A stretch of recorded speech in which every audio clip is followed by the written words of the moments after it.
राज्य सरकार 2024-25 आर्थिक वर्ष पर बजेट उपस्थापना करिसेंती 2,66,000 कोटी टंकार बजेट उपस्थापना करिसेंती मुख्यमंत्री मोहन माझी। तेबे कृषि कृषक शिक्षा स्वास्थ्य भत्ता सह अनेक योजना पर व्यय अटकल जारी करिसेंती राज्य सरकार।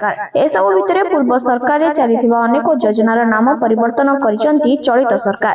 तेबे पूर्व सरकार समय थिबा बिजु स्वास्थ्य कल्याण योजना नाम परिवर्तन करी गोपबंधु जन आरोग्य योजना नाम नामित करा जायछि। तबे चाषी को सहायता जोगाइबा पई प्रचलित थिबा कालिया योजना एबे मुख्यमंत्री किसान योजना नाम नामित करा जायछि। नवीन सरकार समय प्रचलित होइथिबा मो स्कूल योजनार नाम परिवर्तन करा जाय पंचायत शिक्षा सेतु अभियान रखा जायछि। तबे आम ओडिसा नवीन ओडिसा नाम परिवर्तन करा जाय विकसित गां विकसित ओडिसा रखा जायछि। मिलेट मिशन नाम श्री अन्न योजना को परिवर्तन करा जायछि। बिजु सेतु योजनार नाम सेतु बंदर लक्ष्मी योजनार नाम ग्रामांचल परिवहन और बिजु पक्का घर योजनार नाम